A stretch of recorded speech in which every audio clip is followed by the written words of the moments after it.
Ողջույն սիրելի հայրենակիցներ, եթերում Նոյանտապանն է եւ այժմ մենք զրուցելու ենք Restart հիմնադրամի տնօրեն պարոն Յուրի Ավագյանի հետ։ Ողջույն եմ պարոն Ավագյան, շատ շնորհակալ եմ, որ գտել եք ժամանակ եւ եկել եք։ Ողջույն, շնորհակալ եմ հրավերի համար։ Պարոն Ավագյան, ես գիտեմ, որ դուք շատ խորը ուսումնասիրում եք Հայաստանի ներքին քաղաքական դաշտը եւ այժմ կխնդրեմ ձեզ կիսվել մեզ հետ ձեր դիտարկումներով մասնավորապես ընտրությունների հետ կապված։ Առաջին հարցը, ունեմ շատ հարցեր, առաջին հարցը ով ում դեմ է այս պահին դեմ դուրս եկել եւ հիմնական մրցակիցներին կարող եք ուրվագծել, նշել, անվանել։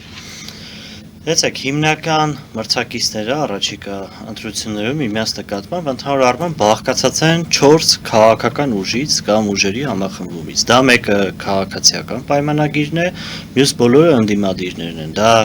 Քոչարյանի շուրջ համախմբված Հայաստան դաշինքն է, որի մեջ նաև Դաշնակցություն կուսակցությունն է։ Դա մեր ձևով շարժման արդյունքում ձևավորված Հզոր Հայաստան կուսակցությունն է։ Եվ Ուժեղ Հայաստան, հա երևի։ Հա, Ուժեղ Հայաստան կուսակցությունն է, դա նաև Գագիկ Ծառուկյանի այս հայտարարված նոր տապանն է, որտեղ տարբեր նոր համախմբումներ են տեղի ունենում, մասնավորապես մենք նաև լսեցինք Թևանյան Անդրանիկի միացման մասին, ով նախկինում Քոչարյանի քաղաքական ուժով падգամավոր էր, հետագայում նաև Մայր Հայաստան դաշինքում Երևանում Ավագյանի եւ այլն։ Ես կարծում եմ, որ ռեալ մրցակիցներ են միմյանց այս 4 քաղաքական ուժը, ինչ վերաբերում է ընդդիմության դիրքից հանդես եկող այս 3 ուժերին, հա, Ծառուկյանին, Քոչարյանին եւ Կարապետյանների ընտանիքին, ապա նրանք ավելի շատ, թեև շատ փոքր չնչին տարաձայնություններով մի քաղաքական թև են, իսկ ԿՊ-ն այստեղ մեկ այլ քաղաքական թևն է եւ գլոբալ առումով պայքարը տեղի ունենալու այս ընդդիմադիր համախմբության եւ ԿՊ-ի միջեւ։ Եկեք փորձենք հասկանալ, տեսեք, դուք ասեք Քոչարյան, Ուժեղ Հայաստան իդեմս ուրեմն Սամվել Կարապետյանի եւ Գագիկ Ծառուկյան։ Կարծես թե այստեղ Սերժ Սարգսյանի անունը չկա։ Շատերը հարցնում են, արդյոք Ուժեղ Հայաստանը դա Սերժ Սարգսյանն է։ Ես չեմ կարծում, Ուժեղ Հայաստանը ավելի շատ մոտ է եւ գաղափարաբանությամբ եւ կադրերով Ռոբերտ Քոչարյանին, քան Սերժ Սարգսյանին։ Դա է նաեւ պատճառը, որ վերջերս հանրապետական կուսակցության ներկայացուցիչները իդեմս Հայկ Մամիջյանի ով պարլամենտում ներկայացված եւ նաեւ Սերժ Սարգսյանի ով իր դատական գործից հետո ասուլիս տվեց, իրենք խոսում են իմպիչմենթի գործընթացը վերագործարկելու մասին։ Իմանալով, որ այս իմպիչմենթի գործընթացը ընդհանուր առմամբ ռեալիստիկ գործընթաց չէ եւ հաջողության հասնելու որևիցե այսպես հեռանկար չունի եւ կարծես թե ներքին քաղաքական դաշտում կա կոնսենսուս այս հարցի շուրջ, բայց իրենք այս հարցը բարձրացնում են, դարձնում են օրակարգ, ինչու, որովհետև իրենք հասկանում են, որ որպես ընդդիմադիր կուսակցություն մնում են լուսանցքում ուղղակի։ Հետևաբար, որ զուտ ցույց տան, որ իրենք որպես քաղաքական ուժ գոյություն ունեն եւ կան դաշտում եւ այնպես չի, որ ազդեցություն ունեն, իրենք այս գործընթացը բերում են օրակարգ։ Այսինքն ֆիկտիվ գործընթաց է, օրակարգ է, այսպես ասենք, ուշադրություն գրավելու համար։ Միանշանակ, որովհետև իրենք են լավ հասկանում, թեև էլի պարոն Մամիջյանը նշում է, որ իրենք խորհրդարան անցնելու խնդիր չունեն, ինչը արդեն իսկ այս հայտարարությունը պրոբլեմատիկ է, երբ որ դու օրինակ նախկին նախագահ եւ քո կուսակցության գերխնդիրը ուղղակի խորհրդարան անցնելն է, արդեն իսկ շատ բան խոսում է դրա մասին, բայց իրենք նաեւ հակադարձում են դրան, նշելով, որ իրենք խորհրդարան անցնել այդ 4%-ը հավաքելու պրոբլեմ չունեն, ինչի արդիվ ես խիստ կասկածում եմ, որովհետեւ այս 3 ընդդիմադիր ուժերի պարագայում, ինչպես նշեցի Ծառուկյանի, Քոչարյանի եւ Կարապետյանների ընտանիքի, իրենք չեն կարողանալու, եթե չմիավորվեն այս 3 ուժերից որևիցե մեկին, որից է ձևաչափով հայտնում են խորհրդարանում, եւ սա է պատճառը, որ իրենք ուղղակի ցանկանում են թեմայի մեջ մնալ, այսպես խոսակցական լեզվով ասած։ Բայց եթե իրենք իմպիչմենտ են հայտարարում, ինչ որ գործընթաց են անում, թեկուզ ուշադրություն գրավելու համար եւ լի այսպես փուչիկ է դառնում դա, իջիկ է դառնում դա ավելի չի հեղինակազրկում իրենց։ Դա հեղինակազրկում է, բայց իրենք մեղավորությունը բարդում են խորհրդարանում գտնվող այլ ուժերին եւ նաեւ այն ուժերին, ովքեր այդ գործընթացին չեն միանում։ Օրինակ, երբ որ հետևում ենք իրենց, թե իրենք ինչ մեկնաբանություն են, հա, դրան տալիս, նախ իրենք ասում են, որ Հայաստան դաշինքը շատ ուշ միացավ իրենց, սկզբից ստորագրությունները իրենք որովհետեւ թղթի վրա դրել էին, պահում էին, մեզ չէին տալի, հետո իրենց խոհանոցն է, դա հանրությանը թերևս հետաքրքիր չի, որ իրենք գցելու են դա մյուս ընդդիմադիրների արդյունքն է կարևոր այստեղ, թե դրա համար եմ ասում, դա ներքին խոհանոցը ինչպես են արդարանում, ինչպես են բացատրում իրենց անհաջողությունը, դա իրենց խնդիրն է։ Հասարակությունը վաղուց արդեն սովորել է այդպիսի խոսակցություններին։ Արդյունքը որը պետք է լինի։ Արդյունքը նա պետք է լինի, որ իրենք ուղղակի լինեն առօրյա խոսացվող թեմայում։ Երբ որ ես իրենց դիրքից վերլուծում եմ, միակ արդյունքը դա ես չեմ կարծում, որ իրենք որ լուրջ մարդիկ լինելով հավատում են, որ դա կարող է մանավանդ այս պահին հասարակական այնպիսի տրամադրություններ այս նախընտրական շրջանում բոլորն է հասկանում են, որ չկա, եւ այնպես չի, որ փողոցային հասարակական գործընթացներ գեներացնելու տրիգերներ կան կամ հնարավորություն կա, եւ բոլոր մյուս լուրջ քաղաքական ուժերն դա հասկանում են, եթե դա այդպես չլիներ, ապա օրինակ նույն այդ հզոր Հայաստան կամ ուժեղ Հայաստան կուսակցությունը իրենք ոչ թե ակտիվ կերպով կպատրաստվեն ընտրությունների, նույն Քոչարյանը, նույն մնացած ընդդիմադիրները, այլ որևիցե ինչ-որ ընդդիմադիր սեգմենտ համաձայն կլներ իրենց հետ։ Լավ, շնորհապետական կուսակցության մասին գիտենք, ԱԺԲ-ի մասին գիտենք, այդ ցուցակը մեծ ցուցակ է մարդկանց, բայց այդ կուսակցությունները Ես կարծում եմ այդ կուսակցությունները իրենք չեն կարողանալու այդ անցողիկ շեմը հաղթահարել, որովհետև տեսեք, այն մարդիկ, ովքեր որ հիմա օրինակ խոսում են կամ բալանսավորման, կամ օրինակ դեպի արևմուտք գնալու քաղաքականությունների դիրքից, հա, այդ մարդկանց ընտրազանգվածը ավելի շատ քաղաքացիական պայմանագիրն է, եւ քանի որ մարդիկ տեսնում են հիմա ժողովուրդը տեսնում է, որ ԱԺԲ-ն է Ոչ, ԱԺԲ-ն ճիշտ ասած ես կդժվարանամ ԱԺԲ-ին մեկնաբանել, համենայն դեպս ես իրենց ավելի շատ մարգինալ ուժ եմ համարում, ես չեմ կարծում, որ դա ինչ է նշանակում։ Այսինքն իրենք որպես քաղաքական ուժ ընկալելի չեն ոչ ընդդիմության, ոչ էլ առհասարակ իշխանություն ստանձնելու դերում, ես չեմ կարծում, որ իրենք կստանան առհասարակ այնքան ձայն, ինչպես մինչ այս եղել է, այդպես էլ լինելու է, այսինքն իրենք ուղղակի ինձ համար մի քիչ դժվար է հասկանալ իրենց ընտրազանգվածը, հա, ընդհանուր առմամբ, որտեվ առասարակ ես ասեմ ժողովուրդը ծայրահեղական ձևակերպումներով քաղաքական ուժերին չի սիրում, իսկ իրենք շատ կտրուկ են արձագանքում, կան առանձին գործիչներ, ում նկատմամբ կա բավականին մեծ ակնածական վերաբերմունք հասարակության շրջանում, օրինակ կարող ենք նշել հենց նույն Ժիրայր Սեֆիլյանի մասին, բայց որպես քաղաքական ուժ, թե իրենք ընդհանուր քաղաքական դաշտում, ընդհանուր քաղաքական կոնյունկտուրայի որ հատվածն են զբաղեցնելու, այդ առումով ես կարծում եմ հասարակության շրջանում իրենք այդքան էլ ընկալելի չեն, հետևապես հիմա հասարակությունը ունի մի քանի հարցեր, հա, պետքա մենք հիմա վերլուծենք, թե ինչ նպատակներով են գնում ընտրության։ Օրինակ, եկեք պայմանականորեն վերցնենք Նիկոլ Փաշինյանի ընտրազանգվածը, որ ընտրողն է ընտրում Փաշինյան։ Այսինքն այդ ընտրողների մի հատվածը ուղղակի այսպես դրական վերաբերմունք ունի, հիմնականում ավելի տարեց մարդիկ զուտ ասում են, այսպես ասած Նիկոլը սա գնում ընտրում են։ Սա շատ փոքր ինչ-որ զանգված է։ Կամ մի ուրիշ զանգված, որը չի ցանկանում, որ պրոռուսական կամ Ռուսաստանի կողմից վասալային իշխանությունը հաստատելու նկարտումներ ունեցող ուժերը գան իշխանության, էլի տեսնում են, որ ամենամեծ, այսպես ասած, ոչ պրոռուսական ուժը ԿՊ-ն է, գնում են իրենց ձայնը տալիս են ԿՊ-ին։ Կա օրինակ մեկ այլ սեգմենտ, որը ուղղակի նախկիններին չի սիրում ու ինչա նախկինները չվերարտադրվեն, էլի գնում ընտրում է ԿՊ-ին։ Եվ ընդհանուր կա նաև վարչական ռեսուրսի գործոնում, մենք չպետք է մոռանանք, քանի որ Փաշինյանը այսօր արդեն գնում հանդիպումներ է ունենում։ Միանշանակ նաև Երևանի ընտրությունը մենք դա տեսանք, որ մանկապարտեզների, դպրոցների դա ադմինիստրացիայից ներկայացներ փողոցներում էին եւ այլն, այսինքն նաև վարչական ռեսուրսը, ինչը մեծ ֆորա է տալիս միշտ բոլոր գործող իշխանություններին, նաև այս համակամանքը կա, ու այս առումով մոտավորապես պատկերացնում ենք ԿՊ-ի, հա, այսպես ասած ընտրազանգվածը։ Երբ որ օրինակ մենք վերցնում ենք ընդդիմության կոնկրետ շերտի մասին, ասենք Քոչարյանը, օրինակ Քոչարյանի պարագայում հասկանում ենք, որ հասարակության մեջ միշտ էլ ինչ-որ մի հատ փոքրամասնում, բայց Ռուսաստանին դեռևս հավատացող, դեռևս իրենք հավատում են, որ Ռուսաստանը կարող է լինել երաշխավոր Հայաստանի համար, սիմպաթիաներ ունեն եւ այլն, այսինքն թեև փոքր կուռ, բայց ակտիվ ընտրազանգված Քոչարյանին կընտրի։ Նաեւ Քոչարյանի տարիներին լավ ապրած մարդկանց, այսպես շրջանակներու ցանցեր կան, որ իրենց կընտրեն, նաեւ օրինակ Դաշնակցությունը որպես կուսակցություն ինքը բավականին կայացած միավորով նաեւ ունի տարածքային գրասենյակներ, երիտասարդական կենտրոններ, տարբեր մարդիկ, ովքեր X գաղափարներից հա ելնելով որպես ազգային ուժ իրենց ընկալում են, այսինքն իրենք կարող են նաև մոբիլիզացնել այս հատվածին, մեր ձևովի պարագայում հստակ երևում է, որ իրենք թիրախավորում են այդ 60% չկողմնորոշված սեգմենտին եւ ցանկանում են հանդես գալ այդ դիրքից, թեև ես կարծում եմ իրենք ավելի շատ Քոչարյանից ձայն են տանելու, քան թիրախավորեն այդ 60%-ը։ Տեսեք, եթե մրցակիցի մասին են խոսում, եթե տարբերությունների մասին են խոսում, պետք է ենթադրել, որ պետք է լինել, պետք է այս կամ այն ուժը հակառակ հակառակորդ ուժին մերժի եւ հայտարարի, որ ինքը փոխելու է ինչ որ այլ քաղաքական գիծ է առաջ տանելու, ճիշտ է, այդպես է։ Այսինքն, բարձ ասած, ծրագրերի մեջ պետք է մենք դրույթներ հասկանանք, թե այս ծրագիրը ինչով է տարբերվում այն ծրագրից, ինչն են մերժում այսօրվա եւ ինչն են առաջ քաշում։ Ես առաջարկում եմ մի քանի թեմա հարց դուրս եմ բերել, որը հասարակության համար հետաքրքիր է,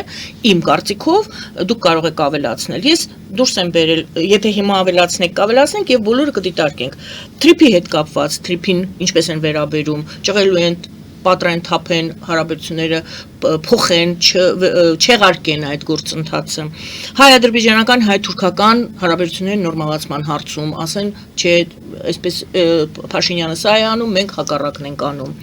Ռուսաստանի կամ ԱՄՆ-ի հետ կապված լի ռազմավարական գործընկերության հարցն է, ավելի խոշոր ձևակերպումով քաղաքական, ինչպես են ասում, վեկտորի ուրվագծումը, այս վեկտորն է, որը այսօր կա, թե վեկտոր ենք փոխում։ Ես սոցիալական ծրագրերի հետ կապված, երևի թե այսքանը դիտարկենք, եթե ոչինչ դեռ դուք չհիշեցիք, սրանք դիտարկենք, ընթացքում կարող է ինչ-որ ուրիշ հարցեր։ Եվ այսպես, պետք է մենք հասկանանք, ինչն են մերժում Փաշինյանի դեպքում եւ ինչ են առաջարկում։ Փաշինյանին ինչու եմ ասում Փաշինյանի դեպքում, որտեվ այն ինչ այսօր ունենք, անում է Փաշինյանը։ Մենք գիտենք այսօր ինչ է անում Փաշինյանը եւ փորձում ենք տեսնել, կա մեկ ուժ, որը այլ բան է առաջարկում, որպեսզի գնան ընտրեն այդ ուժերին։ Փորձենք Բաղդադել, սկսենք Թրիփից։ Քոչարյանի պարագայում հստակ է։ Ինքը հայտարարել է իր վերջին ասուլիսի ժամանակ, որ Թրիփը դա Հայաստանի հիմնարար մարտահրավերներից մեկն է։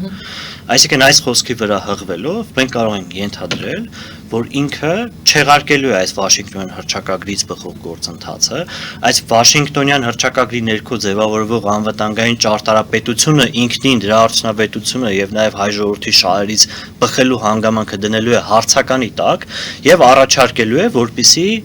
Ռուսաստանը գա միջնորդ, այսինքն իմ համոզմամբ վերադառնալու է նոյեմբերի 9-ի հայտարարության։ Այդ որ ուժի մասին եք խոսում։ Քոչարյանի եւ Ծառուկյանի։ Իրենք կարելի է ասել լրիվ նույնական ուժ են։ Ծառուկյանը այդքան շատ արտաքին քաղաքական եւ այ օրինակ, երբ որ նայում ենք այդ առաջարկ Հայաստանի ծրագիրը, օրինակ խաղաղության թեմայով, այնտեղ օրինակ Ադրբեջանի ու Թուրքիայի մասին գրեթե ոչինչ չկա, բայց խաղաղության թեման կապված է այդ երկրների հետ։ Այնտեղ հիմնականում ավելի շատ խոսք է գնում Ռուսաստանի հետ հարաբերությունների բարելավման եւ այսինքն մենք հասկանում ենք, որ գլոբալ առումով Ծառուկյանի ու Քոչարյանի ուժը նույն բանն են։ Երբ որ նաեւ մենք տեսնում ենք օրինակ Մայր Հայաստան Դաշնքից Թևայրան Անդրանիկի տեղափոխումը դեպի այդ Ծառուկյանի տապան, հա, երբ որ նաեւ մենք տեսնում ենք, որ օրինակ նույն Թևայրան Անդրանիկը Քոչարյանի ուժով падգամավոր էր, նաեւ Երևանի իրենց ընտրությունների մասնակցության հասկանում ենք, որ ընդհանուր առմամբ սա ամբողջովին նույն, ուղղակի այսպես Գյումրիի սցենարի փորձի բերումով բաժանվում են մի քանի այսպես թևերի, որ կարողանան իրենց պատկերացումներով ավելի շատ ձայն հավաքեն։ Բայց եթե գումար են այդ։ Այո, բայց երբ որ մենք ընդհանուր առմամբ փորձում ենք վերլուծել իրենց ասածը նաև, որ ժողովուրդը հստակ պետք է իմանա, որ այս ուժերը իրանք դեմ են Վաշինգտոնյան հռչակագրի ներքո ձևավորվող այս ընդհանուր առմամբ գործընթացներին, իրենք նաև հարցականի տակ են դնում ամերիկյան ներդրումները, օրինակ իրենց հետ փոխկապակցվող ուժերը շատ ակտիվորեն քննադատում են ամերիկյան կողմից,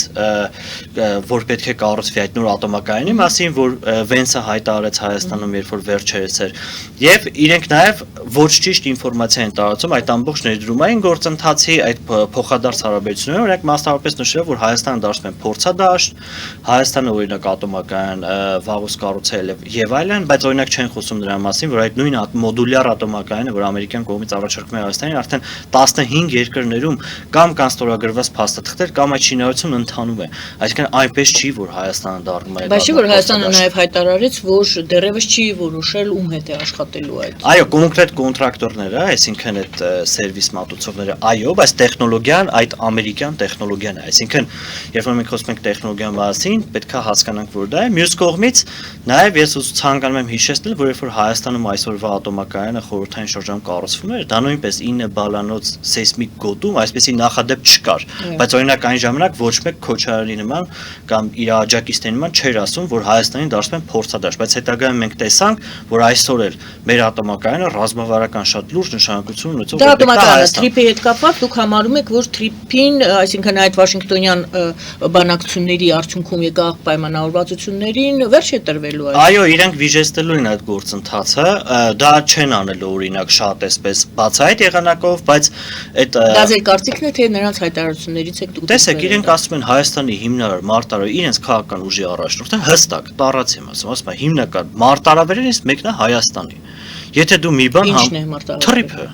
Եթե դու մի գործընթաց համարում ես քո երկրի հիմնական մարտարավեր, այսինքն ռացիոնալ չի մտածել, որ դրան հակընդդեմ գործողություններ են բխելու։ Այսինքն ինչի մասն է խոսքը։ Շատ բարձր։ Եկեք նաև հիշենք, որ նախորդ ասուլիսների ժամանակ նույն Քոչարյանը ինչ էր ասում, ասում էր օրինակ Հայաստանը պետքա Իրանի եւ Ռուսաստանի հետ համատեղ զորավարժություններ իրականացնի Սյունիքում։ Այսինքն ինքը լուծման ուղին մեր անվտանգության պահպանման առհասարակ այս Վաշինգտոնի հռչակագրի ներքո ձևավորվող անվտանգային ճարտարապետության շրջանում չի տեսնում։ Եվ հիմա եկեք մի պահ պատկերացնենք, հա, որ եթե ինքը դա անում էր։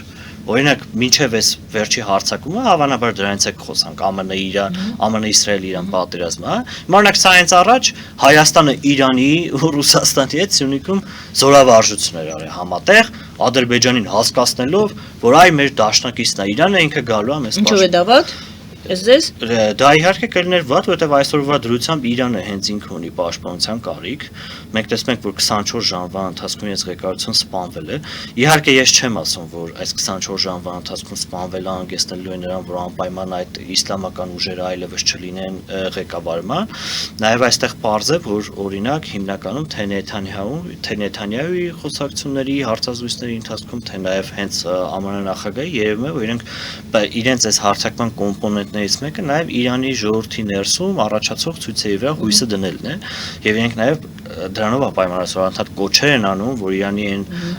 Իրանի ժողովրդի են հատված, ովքեր որ կողմ չեն, հա, բանին, այս իսլամական ռեժիմի իրենք դուրս կամ փողոց եւ վերցնեն իշխանությունը, բայց նաև մենք տեսնում ենք, որ անկախ նրանից, որ վերնախավը սպանվում է, այնտեղ կան օրինակ տարբեր ցուցակներ, հա, մարդկանց, ովքեր օրինակ պատրաստ են անդադ գալ փոխարինել, եւ սա այս խմորը շատ ջուր քաշող ինքը process է, համենայն դեպս արևմուտքի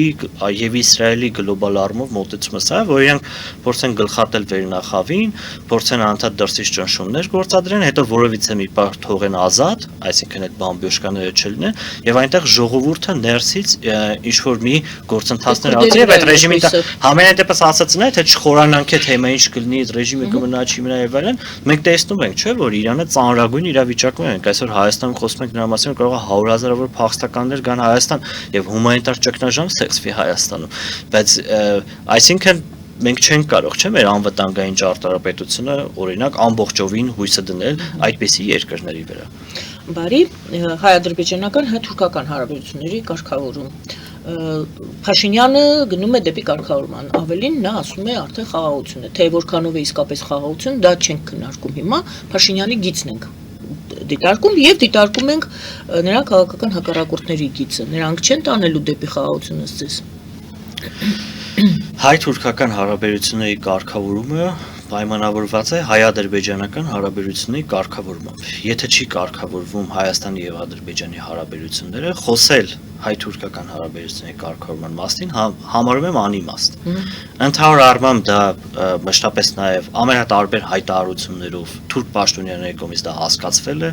դա նաև կարծում եմ, որ հասկացել են մեր ղեկավարությունը այսօրվա իշխանությունները, հա։ Եվ հետեւաբար, եթե մենք խոսում ենք ընդհանուր առմամբ հայ-թուրքական կարգավորման մասին, պետք է հստակ հասկանանք, որ դրան պետք է նախորդի հայ-ադրբեջանական կարգավորում։ Հիմա որոշակի գործընթացներ Հայաստան-Թուրքիա հարաբերությունում գնում են առաջ, բայց դա ինչով է պայմանավորված։ Դա պայմանավորված է նրանով, որ նաև Հայաստան-Ադրբեջան որոշակի գործընթացներ գնում են առաջ։ Հետևաբար չխոսել հայ-ադրբեջանական հարաբերությունների կարգավորման անհրաժեշտության եւ դրան ուղղվող քայլերի ռազմավարությունների մասին եւ միանգամից անդրադառնալ հայ-թուրքական հարաբերությունների կարգավորմանը ես կարծում եմ դա ժամանակավրեպ ինչ-որ սիզիփոսյան աշխատանքի նմանվող բան է։ Իսկ ինչով է պայմանավորված կայուն խաղաղությունը Հայաստանում ըստ տեսեք, կամ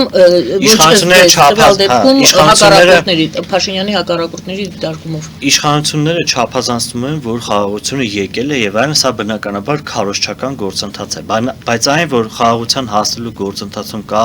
էական առաջընթաց, սա անհնար է չարձանագրել։ Կայունությունը կայուն խաղաղության մասին եմ խոսում, որը հարցնում ինչով է պայմանավորված։ Կայուն խաղաղությունը պայմանավորված է նախ ապաշրջափակման գործընթացով, պետք է լինեն ապաշրջափակված, ճանապարհներ եւ Ադրբեջանի հետ եւ Թուրքիայի հետ, նաեւ դա պայմանավորված է լինելու փոխադարձ առևտրով, նաեւ դա պայմանավորված է լինելու նրանով, որ եւ Հայաստանի եւ Ադրբեջանի իշխանությունները թույլ չտան Ռուսաստանին այս կոնֆլիկտը օգտագործել իր սեփական շահերի համար, այսինքն կոնկրետ ներկայություն ու վերահսկողություն հաստատելու հարավային Կովկասում եւ սա պայմանավորված է նաեւ ինչքան էլ այսպես ես չեմ խորշում այս հարցը անդադ բարձրաձայնելուց ամերիկյան կողմի ցանկությամբ եւ շահերի շարունակականությամբ, ինչքան իրենց շահերը շարունակականն են, մտածեն, որ այստեղ ունեն շահ, այս միջին միջանցքում այս տարածաշրջանում խաղաղություն հաստատելուն եւ քաղաքական կամք ու քաղաքական էներգիա ծախսեն, որ ներգրաված լինեն այդ գործընթացում, դա հավանականությունը կմեծացնի եւ կայուն խաղաղություն կգնա։ Ես խաղաղության հաստատումը ոչ այնքան կապում եմ այդ բուն պայմանագրի ստորագրման հետ։ Պայմանագրի ստորագրումը ինքնին ինքը երաշխիք չի, էլի։ Ես նաեւ չեմ հավատում երաշխավորների ինստիտուտին, որ ընդդիմությունը այդքան խոսում է։ Օրինակ ասում են պետք է լինի երաշխավոր, օրինակ նաեւ այդ Հզոր Հայաստան կուսակցության այս անցումային առաջնորդը, իրենք չասենք հիմնական առաջնորդ, բայց անցումային առաջնորդը, օրինակ ասում է, որ մի քանի երաշխավոր պետք է ունենա խաղաղությունը, դա պատրանք է, միրաժային ինչ-որ պատկերացում, այսօրվա աշխարհում մենք չգիտենք վաղը ինչ կլինի, բայց այսօրվա աշխարհում չկան երաշխավորներ եւ ես սա հրճվանքով չեմ ասում, ցավով եմ ասում։ Մենք այդպիսի մի երաշխավոր ունեցել ենք, այդ երաշխավորությունը չի աշխատել մասնավորապես 22 թվականի ջերմուկի նկատմամբ հարձակման պարագայում ռուս խաղաղապահների ներկայությամբ Արցախում տեղի ունեցած էթնիկ զտումներ եւ այլն, այդ թեմայի մեջ չխորանանք։ Համենայն դեպս խաղաղության գործընթացը ինքը տնտեսական, քաղաքական, արևմուտքի հետաքրքրվածության այս համախմբության արդյունքում է, որ պետքա լինի եւ մեզ դիտողներն էլ չպետքա մոլորության մեջ ընկնեն, իմանալով, որ մենք կանենք ինչ որ 1, 2, 3, 4 կամ 10 քայլ, այդ քայլերը կանենք կավարտենք, երբ կլինի հավերժ խաղաղություն։ Այդպիսի բան չի լինելու։ Խաղաղությունը իրենց ենթադրելու է մշտապես այսպիսի լարված գործընթաց, որտեղ ամեն անգամ Հայաստանը պետքա դիրքավորված լինի համապատասխան արտաքին քաղաքական իրողություններին, որտեղ մենք փոքր երկիր ենք։ Դրան ինչ են հակադրում ընդդիմադիր ուժերը։ Դե կոնկրետ Կարապետյանների ուժը իրենք ասում են պետք է լինի մի քանի երաշխավոր։ Տեսեք, նույնիսկ մի երաշխավոր չկա։ Մի երաշխավոր մենք ունեինք 30 տարի մենք տենց ենք ապրել։ Դա ասեցինք, այլ ոչ մի, այլև ով պետք է գա, օրինակ եկեք դիտարկենք, էլի, ով պետք է գա։ Բայց պետք է կարգավորել հարաբերությունները Թուրքիայի հետ եւ Ադրբեջանի հետ։ Ըստ ընդդիմադիրների եմ հարցնում։ Իրենք ասում են դա պետք է անել երաշխավորներով։ Այսինքն իրենք դա պատկերացնում են երաշխավորությամբ, բայց երաշխավորություն կամ երաշխավոր կամ այնպեսի պետություն, որ գա ասի օրինակ ես այս process-ի երաշխավորն եմ, եթե մեկը մյուսի վրա հարձակվի, ես նավատորմ կբերեմ օդուր, այդ նմանատիպ երաշխավորություն հնարավոր չի։ Բարի, ես մոռացա նշեմ դեմ եմ բոլորին այդ կուսակցությունը, այդ քաղաքական ուժը։ Դուք ինչպես եք դիտարկում, դա լուրջ մրցակից կարող է լինել։ Անկեղծ ասած ես չեմ կարծում, բայց չեմ էլ ցանկանում այսպես ընդդեմ կամ քննադատաբար խոսքեր հնչեցնել, որտեղ նոր ձևավորվող ինչ-որ նախաձեռնություն է, առասարակ հայ ժողովրդի այսօրվա ապաթիայի, այս անելանելիության իրավիճակի մի նախապայմանն էլ նա է, որ մարդկանց մեծամասնությունը համ չի սիրում գործող իշխանությունին, համ չի սիրում այս արկա ընդդիմությանը, հետևաբար երբ որ նոր ինչ-որ ուժեր են ձևավորվում, թեկուզ նենց օրակարգներով, որ ես առհասարական իրատեսական եմ համարում, ես ոնց որ միշտ sense չեմ ցանկանում զուտ ինչ-որ հարթակներ օգտագործեմ, որ այսպես ասած նսեմացնեմ իրենց գործընթացները, համենայն դեպս, քանի որ խոսքը բացվեց, զուտ կարճ ասեմ, այն օրակարգը, որով որ իրենք առաջ են գալիս, ես կարծում եմ ժողովրդին այս բան առասարակ չի հետաքրքրում, ժողովրդի թիվ 1 հետաքրքրող հարցը անվտանգային հարցերն են եւ նաեւ հիմնականում դիրքավորվածությունը Հայաստանի Հանրապետության այս աշխարհաքաղաքական գործընթացների նկատմամբ դրան հաջորդում են սոցիալական խնդիրներ, դրան հաջորդում են այլ խնդիրներ եւ հետեւաբար ես կարծում եմ, որ իրենք իրենց մեսեջինգով,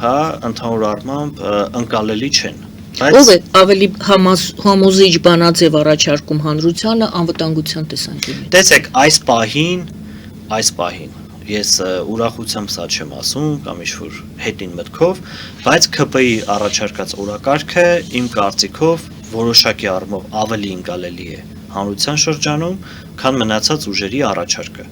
որովհետև իրենք ավելի կոնկրետ են իրենց առաջարկների մեջ, այստեղ Կարապետյանների քաղաքական ուժի խնդիրը նաև որ իրանք ուղիղ բանավեճի մեջ չեն մտնում այս օրակարգի հետ եւ իրենք գիտեն թե որ եթե կենտրոնանան սոցիալ-տնտեսական խնդիրների վրա եւ քանի որ ժողովուրդը օրինակ իբր թե հոգնած է քաղաքական հարցերից այդ առումով կարող են շատ ձայներ հավաքել եւ թիրախավորել այդ անտարբեր 60%-ին, ես կարծում եմ դա իրականությանը առասարակ չի համապատասխանում, ժողովրդին շարունակում է հիմնական հարցը հետաքրքրող հարցը մնալ անվտանգության, խաղաղության օրակարգի հետ կապված հարցերը, հետեւաբար իրենք իրենց են վնասում ՔՊ-ի հետ որպես հիմնական ամենամեծ ընդդիմադիր ուժ բանավեճի մեջ չմտնելու համար։ Դա նաև օրինակ ինձ է վնասում, որովհետև շատ դժվար է օրինակ հասկանալ իրենց օրակարգերը, իրենց մտադրությունները եւ այլն, եւ մենք հիմնականում զբաղված ենք կռահումներով ու նաև այն փոքր ինֆորմացիայով, որ օրինակ այդ փոքր ինֆորմացիայի շրջանում է, որ իրենց հիմնական մարտիկ, իրենց քաղաքական ուժ, օրինակ Ռուսաստանի քաղաքացիները ինչը շատ խիստ անհանգստացնող է, մենք դրա մասին խոսում ենք ու ճիշտ ենք անում, որ խոսում ենք, եւ նաեւ իրենք խոսում են այդ անընդհատ ինչ-որ երաշխավորներ բերելու մի քանի երաշխավորման եւ այլն, դրանից բացի իրենք կենտրոնանում են օրինակ 300,000 աշխատատեղ, ոսկի 300,000 աշխատատեղի քարիք Հայաստանում չկա 190,000 այդ աշխատատեղերի քանակը, գործարաններ կառուցել, որ ավելի շատ հիշեցնում օրինակ 2000-ականների քաղաքական գործիչներին կամ Գագիկ Ծառուկյանին,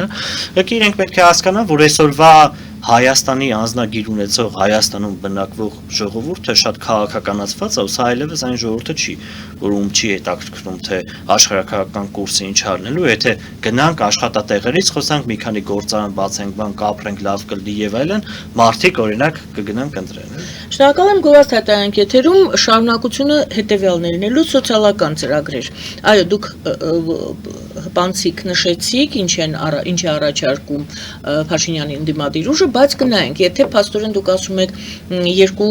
հիմնական այսպես դրույթների վրա է շուրջ է պատտվում անվտանգություն, արտաքին անվտանգություն եւ սոցիալական հարցեր, տեսնենք գոնե այստեղ ինչի հետ ենք, ինչ ունենք այստեղ, ինչ մրցակից ծրագրերի մեջ, ինչ մրցակցություն ունենք։ Գովազդի եթերում սիրելի հայրենակիցներ, մնացեք մեզ հետ։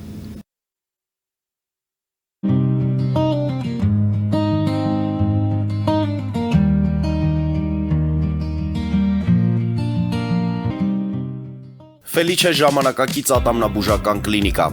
Այստեղ հարմարավետությունն ու խնամքն առաջնային են։ Այստեղ կիրառվում են ատամնաբուժական ամենաժամանակակից տեխնոլոգիաներ, ճշգրիտ ախտորոշում, արդյունավետ բուժում, նուրբ փորձառություն եւ անհատական մոտեցում։ Սկսած սովորական մանրուքներից մինչև առաջադեմ ընթացակարգեր, այստեղ դուք գտնվում եք բարձր որակավորում ունեցող եւ փորձառու ատամնաբուժական մասնագետների ձեռքերում։ Մեր բարեկամական եւ հյուրընկալ անձնակազմն այստեղ է յուրաքանչյուր այցը հաճելի դարձնելու համար։ Ֆելիչե, ձեր առողջ եւ ամենաերջանիկ շպիտը սկսվում է այստեղից։ Եկեք եւ բացահայտեք նորարարության փորձագիտության եւ կարեկցանքի կատարյալ համադրությունը։ Վաճառվում է գերմանական հնաոճ դաշնամուր 1892 թվականի արտադրության ֆոն Մուրբախ, գտնվում է գերազանց վիճակում, կինը 15,000 ԱՄՆ դոլար։ Հեռախոսահամար 094 115 310։ Երևան փոստը Գրանադա Հյուզում տեղեկացնում է։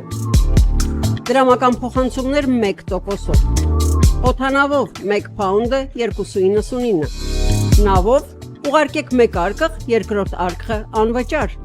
Ավտոմեքենաների փոխադրում անհավատալի արժեքներով։ Ինչպես նաև կահույք եւ մեծ չափի բեռների փոխադրում։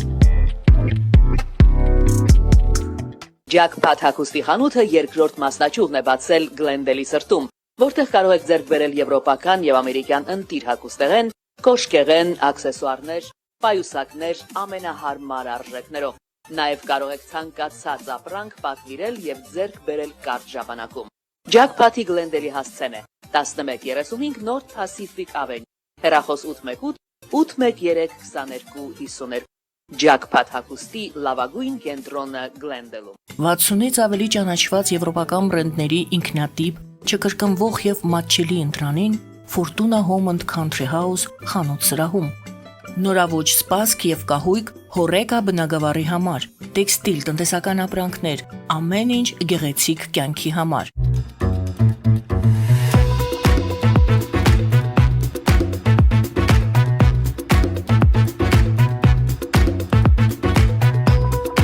Արարատ ռեստորան, ընտանեկան եւ ընկերական ժամանցի լավագույն հասցե, սիրված արտիստներ, հյուրընկալ մթնոլորտ, հարուստ ճաշացան, անմահական խորտիկներ, Արարատ ռեստորան, հասցեն անփոփոխ, սիրով սպասում ենք ձեզ։ Լավագույն պաղպաղակ, բնական, համեղ եւ մատչելի գներով պաղպաղակը կարող եք ձեռք բերել բոլոր հայկական խանութներում։ Պահանջեք հայկական պաղպաղակ, Թամարա պաղպաղակ։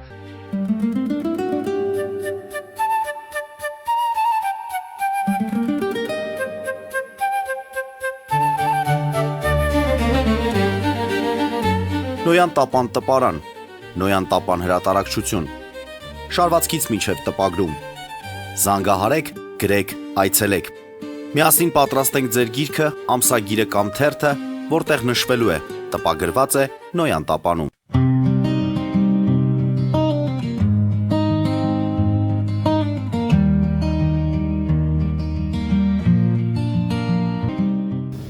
Սելի հայրենակիցներ հիշեցնեմ, որ Restart հիմնադրամի տնօրենի հետ ենք զրուցում Յուրի Ավագյանի։ Պարոն Ավագյան,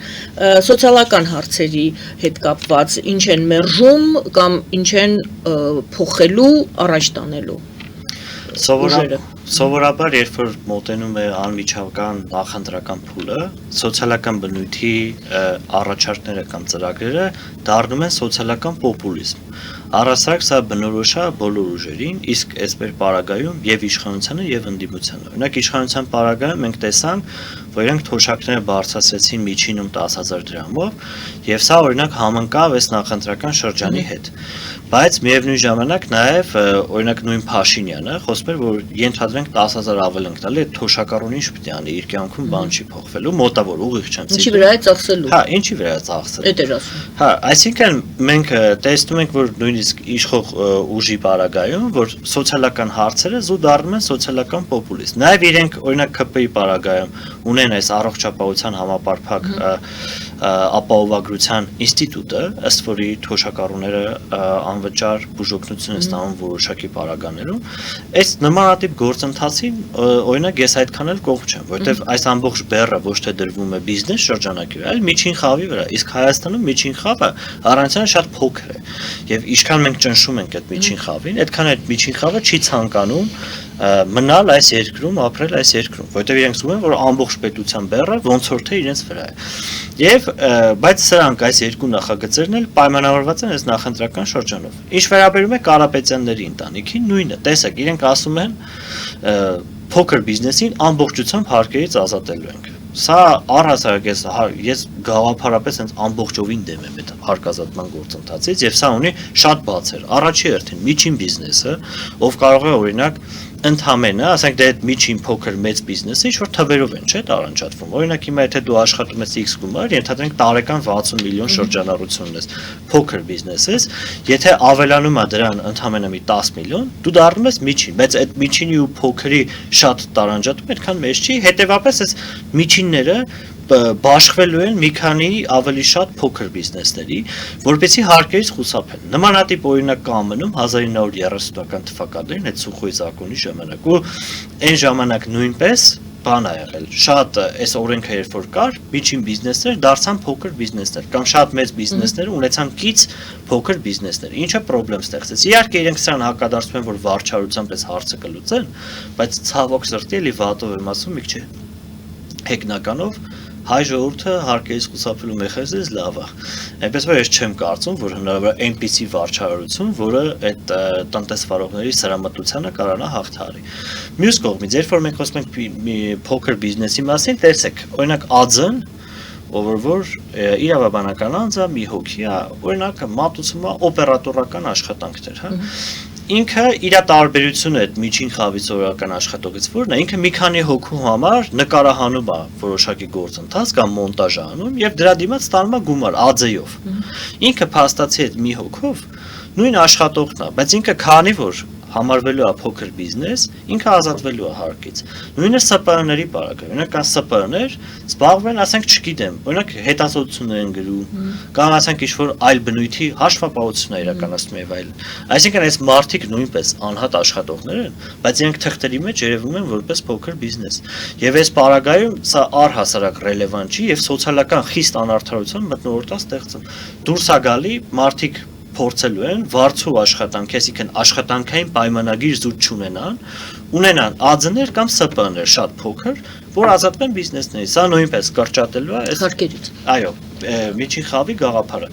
Ընդհանուր առմամբ ժողովուրդը պետք է հասկանա, որ ինչքան օրերը մոտենան ընտրություններին, այդքան այս սոցիալական պոպուլիզմը ինքը ավելի մեծ է լինում։ Մենք սիրում ենք ասել խոստումների, հա, խոստումները շատ են լինելու, բայց ոչ իրականացվող խոստում։ Իհարկե, օրինակ այդ 300,000 աշխատատեղի պայմա պաշտոնական թվերով 190,000-ից ավել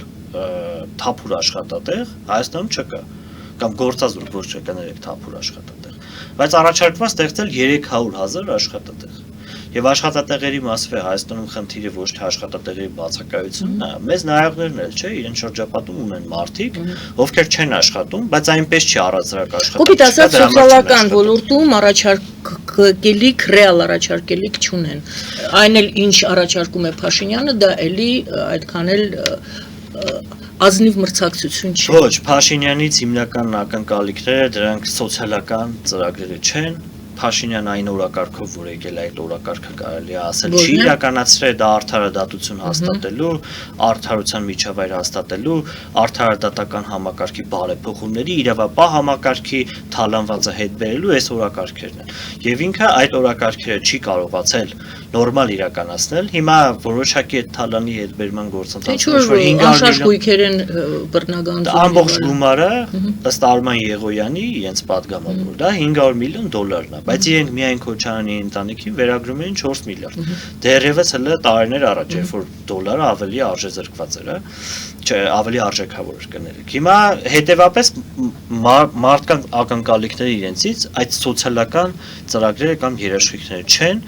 այլ արդարության հաստատումն է, իրավապահ համակարգի բարեփոխումը եւ այլն նմանատիպ հարցերն են։ Հետևաբար իրենք նաեւ շատ դեպքում ծածկադփոնց են անում իրենց չիրականացրած խոստումները այս սոցիալական նախաձեռնություններով։ Իսկ ընդդիմությունն է բնականաբար, օրինակ եկեք հիշենք Գյումրիի ընտրությունները, հա, ամեն երկրորդը ասում էր ազատ տնտեսական գոտի է դառնալու Գյումրին։ Ասում էին օրինակ բան ներդրողներ լինելու գալու են մեծ ինչ-որ ենթակառուցվածքներ դարձնեն, եթե ընդդիմության տեխնացուն ընտրվի, բայց ընդդիմության տեխնացուն ընտրվում է ու ասենք կաշառքի հոդվածով դատվում։ Այնպես որ այս ժողովրդին խորհուրդ կտա այս սոցիալական պոպուլիզմի հետևից չընկնել։ Բա ինչի հետևից ընկնել։ Լավ, չէ, պարզ է որ չեմ շղթում այն ինչ դուք ասում եք, պարզապես ուզում եմ հասկանամ լավ, ինչ տակը մնաց, ինչ պետք է ընտրի ժողովուրդը, ում պետք է ընտրի։ Նորից մանավանդ եթե դուք ասում եք Քոչարյան, Ծառուկյան եւ հիմա էլ այդ Սամվել Կարապետյանի եւ Փաշինյանի միջև պետք է ընտրի, նույնը մենք ունենք 21 թվականին, նույնը ունենք 18 թվականին, չգիտեմ, ժողովուրդը ինչ ում եւ ում միջև պետք է կատարի ընտրությունը կամ ինչի եւ ինչի միջև է կատարելու ընտրությունը։ Տեսեք, ես Ինչի հետևից գնա։ Հա։ Էլ չեմ ասում ում հետևից, ինչ գաղափարի կամ ինչ խոստումի հետևից գնա, որ վստահ լինի, որ այդ խոստումը կատարվելու է։ Այդ խոստում բառը կներեք, որ օգտագործում եմ, որովհետև շատ է չարչրկվել։ Տեսեք, ես որոշակի ֆիլտրներ կնշեմ, ոչ թե անձանց կամ բան, ինչով արժի առաջնորդվել, հա, եկող ընտրություններում։ Պետք է հասկանալ ժողովրդավարության վիճակը Հայաստանում ինչպիսին է լինելու ընտրություններից հետո, որովհետև այն, որ այսօր մարդիկ օրինակ ազատորեն իրենց կարծիքը հայտնում են եւ այլն, կոմենտներ են գրում թեկուզ հայհոյանքների տեսքով եւ այլն, պետք է հասկանան, որ սա ժողովրդավարության ինչ-որ արդյունքներից մեկն է որոշակի առումով ու պետք է նաև հասկանանք, որ իդեալական ժողովրդավարություն չի լինելու, այլ ընտրությունը վատ ժողովրդավարության եւ ժողովրդավարության բացակայության մեջ է։ Մի հանգամանքը դա է, մյուս հանգամանքը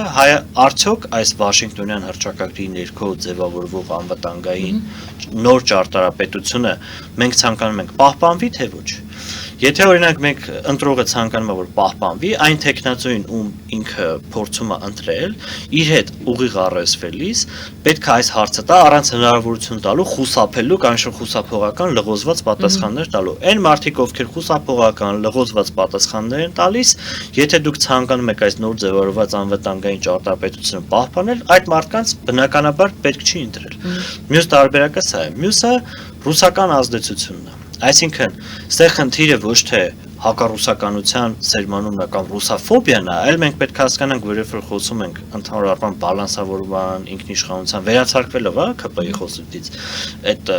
այնպես պետք չի նույնականացնել եւ խաղաղության օրակարգը եւ բալանսավորումը առհասարակ, որից է քաղաքական ուժը, դա լավ բանի չի հանգեցնելու։ Համենայն դեպս, եթե մենք ցանկանում ենք հնարավորինս ինքնիշխան, բայց նաեւ նորմալ հարաբերությունով երկիր ունենալ, պետք է այդ հարցը տանք։ Ասենք ինչքանով են քաղաքական ուժերը պատրաստ բալանսավորել կախվածությունները Ռուսաստանից, որովհետև երբ որ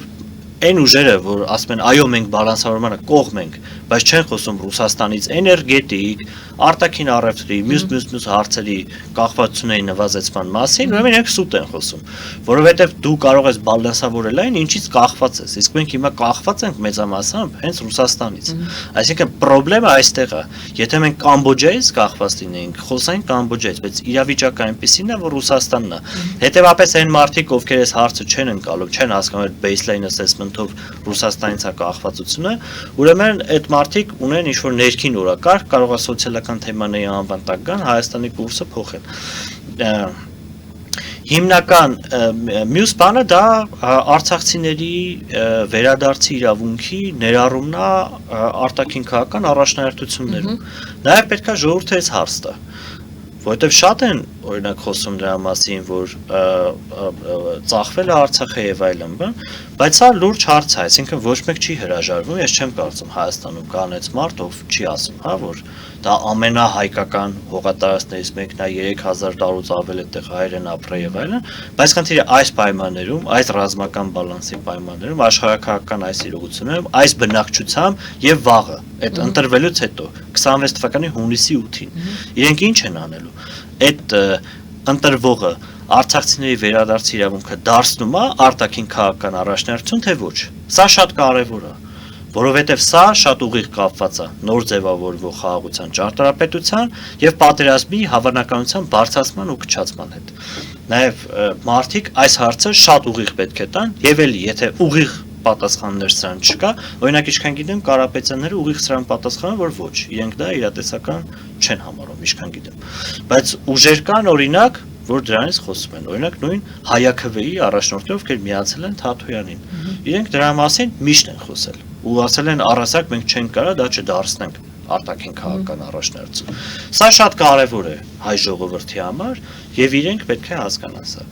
որ այս հարցը մշտապես քաղաքական ուժերին պետք է տրվի եւ դա ունենալու է հետևանքներ։ Այսինքն այն մարդը, որ ասում է ես այս Վաշինգտոն հռչակագրին կողմ եմ, բայց արցախցիների վերադարձի իրավունքը ընտրվելու հաջորդ օրը ես դարձնում եմ արտաքին քաղաքական առաջնորդ սուտ է խոսում։ Նա խիստ եք մենք չխոսեցինք այնուամենայնիվ ինձ համար պարզ չեղավ ձեր կարծիքը, ձեր դիտարկումները Սերժ Սարգսյանը մասնակցելու է թե չէ, այսօր պարզ չէ եւ նժար այսպիսի կուսակցությունը ես կամաց այսպես բերում եմ, որովհետեւ այո, բոլորին կարծես քննարկեցինք։ Այո, իրենք եւս երրորդ ուժ են փորձում դիրքավորվել որպես երրորդ ուժ, ինչ կասեք այդ մասին։ Եկեք Սերժ Սարգսյանից սկսենք, ես հիշեցնում եմ, որ նախորդ տարի էլի հանրապետական կուսակցություն վերջին պահին հայտարարեց, որ իրենք մասնակցելու են իրական ընտրություններին եւ անկեղծ շատ դժվար է ընդհանուր առմամբ Սերժ Սարգսյանի գործողությունները վերլուծել է, ինքը մի քիչ այլ ոչ քաղաքական տենց անվանով տրամաբանությամբ առաջնորդվում, ամենևս մասնակցեն թե չմասնակցեն, իրենք չեն կարողանալու իմ համոզմամբ խորհրդարանական շեմը աղթար է։ Ընդդիմադիր դաշտը ամբողջովին սպառված է հիմա, կողմնորոշված է եւ այդ նշածս 3 ուժերը հիմնականում զբաղեցնելու են։ Դուք չեք ուղղորդում հանրությանը ձեր այդ վերլուծության։ Դա իմ ընկալումն է, որ այս վերջում օրինակ EVN report-ի հարցումներից ըստ որի օրինակ 26% կընտրենք ԿՊ-ին, 11% Ուժեղ Հայաստան կուսակցությանը, 6% Գագիկ Ծառուկյանի այդ տապանին եւ 4%-ի կարգի մոտավորապես Քոչարյանին։ Բայց մենք պետք է նաեւ ուշադրություն դարձնենք, որ միշտ էլ այս հարցումների թվերը իրական այդ ընտրությունների արդյունքների հետ իրենք ավելի փոքր են ելնում։ Հետևաբար եթե մի քիչ մեծացնում ենք համամասնորեն այս թվերը, հասկանում ենք, որ այս 4 Բայց ցանկը այդպեսին է։ Թվերը գուցե տարբերվեն, բայց դուք կարծում եք ցուցակը այդպես դա հենց այդ ցուցակի մասին է խոսքը։ Ես հերթականություն չեմ կարող ասել, բայց հա, իհարկե մենք նույն իրավիճակում ենք, ինչ 21 թվականին։ Այո, փաստորեն տենց է ստացվում։ Որովհետև նախ ես ասեմ, մենք պետք է հասկանանք, հա, որ օրինակ առողջ ուժերը, արևմտամետ հենց տեկուս, չկարողացան համագործակցել միմյանց հետ եւ ընդհանուր բևեռ ձևավորել։ Այդ քննարկումներից շատերին ես էլ եմ ականատես եղել եւ կարող եմ, որովհետեւ կա առաջի համարը լինելու բարդույթ, որովհետեւ այդ բոլոր առողջ ուժերի այդ մի հատ առաջնորդը ինքը մտածում է, որ ինքը պետք է առաջի լինի առաջի համարը, ես վստահեցնում եմ մեզ դիտողներին, որ սա է եղել խնդրեմը։ Այնտեղ եսի մինչ այդպես գաղափարական բան խնդիրներ չեն եղել։ Խնդրեմը եղել է սրա մեջ, թե ով է լինելու առաջի համարը։ Ու սա շատ ցավով եմ ասում, որովհետև եթե այդ մարդիկ միավորվեին, մի ուժ ստեղծեին, մենք չենք ունենա այս իրավիճակը։ Մենք երրորդ ուժի ձևավորման մասին ենք խոսում։ Այո, մենք կունենայինք այդ երրորդ ուժը, մենք դրա հնարավորություն ունենք, այդ մարդիկ այսօր դաշտում կան, մի հոգի չի, երկու հոգի չի, իրանք առանձին շատ ուժեղ չեն, բայց իրանք բոլորով միասին կստեղծեին բևեռ, եւ այդպիսի բևեռով կարողանային հայտնվել խորհրդարանում, եւ խորհրդարանում օրինակ հավանական կլիներ, որ օրինակ Քոչարյանին կամ Ծառուկյանին դուրս թողեին եւ կլիներ օրինակ առողջ ժողովրդավարական արժեքներ կրող որևիցե ընդդիմություն վերջապես, որը պետության կայացման համար հիմա երևի ամենակարևոր հարցերից մեկն է, կլիներ այս գործողները եւ կլիներ նաեւ պրոռուսական ինչ-որ ուժ, կունենայինք որոշակի առողջ իրոք հասարակությանը ներկայացնող ալտերնատիվներ, հա, կունենա ժողովուրդը։ Այո, բայց հիմա մենք դա չունենք, այս միավորման ներուժի բացակայության եւ մարդկանց առաջին համարի բարդույթով տառապելու հանգամանքի բերումով եւ մենք պետք է ուղղակի հույս ունենանք, որ գոնե 26 թվականներից հետո սա խաղաց դաս կլինի, թող հիմա այդ իրենց 1-2%-ները հավաքեն ձայները փոշիացնեն, հուսանք գոնե այս անգամ գլուխները այսպես ասած կհավաքեն։ Նույնը նժարի հետ կապված կարող ասել, որ շատ չի կարողանալու հավաքել։ Ես չեմ կարծում։ Որտեւ մենակ է դուրս գալիս։ Հա, ես չեմ, իրենք ոչ կարելու են էական, իրենք համախմբման օրակարգ ունեն։ Եվ իրենց օրակարգը նայած ոչ թե իրենք կուսակցություն են,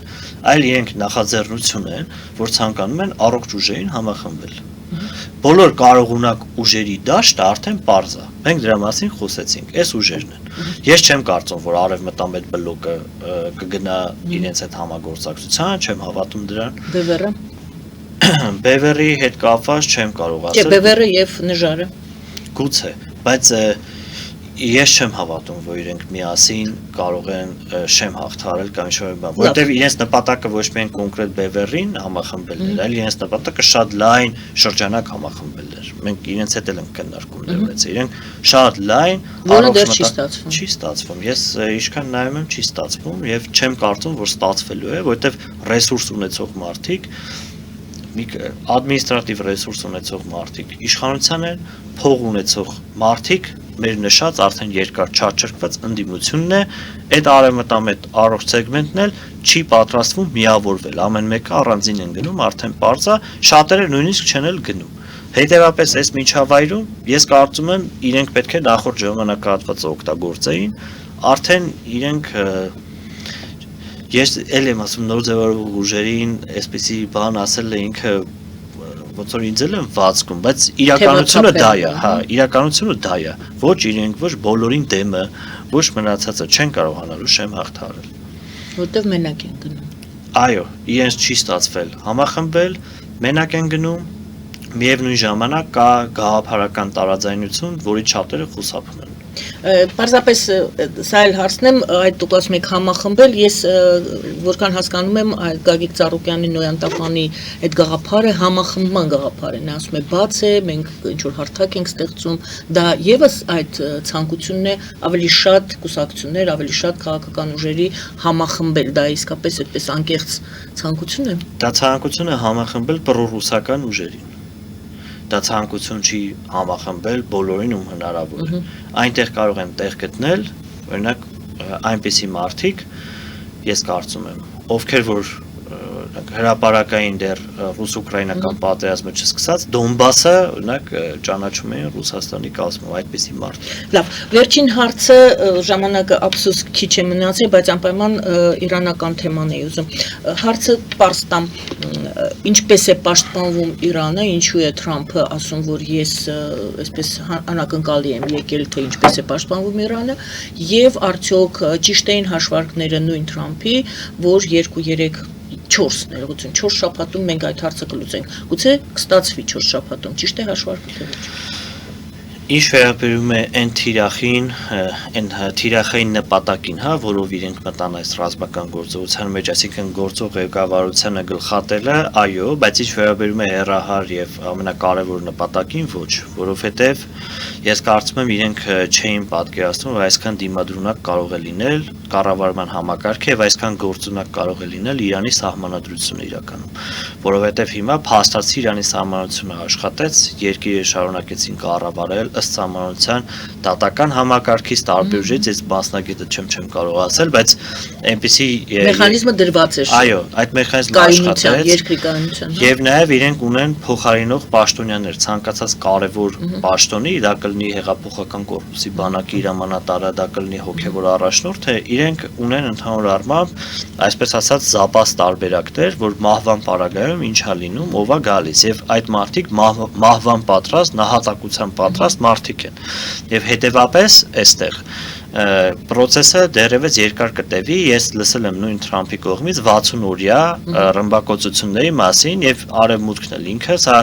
ընկալում է որպես վերջին պատերազմ մերձավոր արևելքում եւ իրենք ասում են մենք ռմբակոծենք այնքան, ինչքան որ անհրաժեշտ է ռեժիմը արմատախիլ անելու համար։ Մյուս կողմից մենք պետք է հստակ գիտակցենք, որ ԱՄՆ-իսրայելական առանցքը հույսը դրել է նաեւ երկրի ներսում գտնվող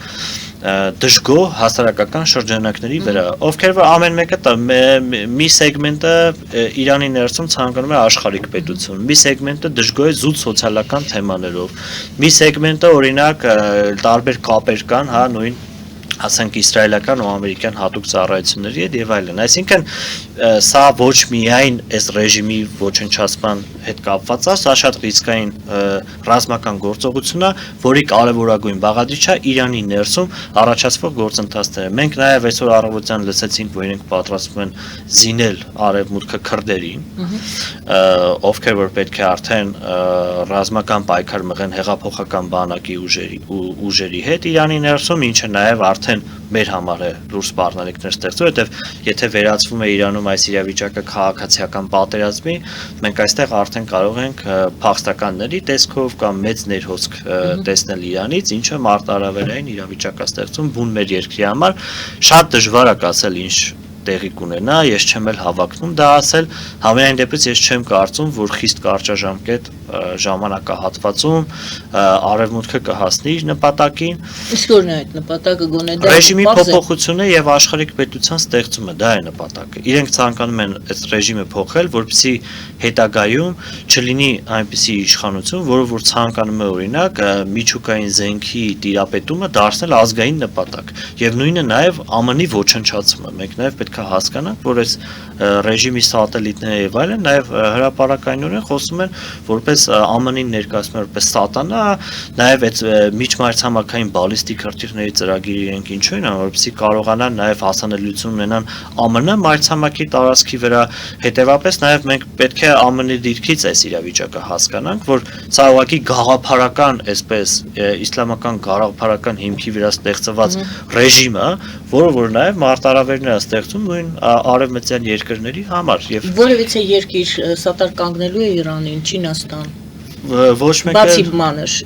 չեմ կարծում։ Բացի իրենց պրոքսիներից, բացի Բացի- մանր ոչ ոք էլ սատար չի կան։ Լավ, ապրենք կտեսնենք, շնորհակալ եմ շատ Ես էլ եմ շնորհակալ։ Շատ շնորհակալություն սիրելի հայրենակիցներ, նաև ձեզ, որ մեզ լսում եք, մեզ հետ եք Restart հիմնադրամի տնօրենի հետ էի զրուցում Յուրի Ավակյանի։ Զրուցվարում էի ես Գայանե Առաքելյանս, բարին ձեզ։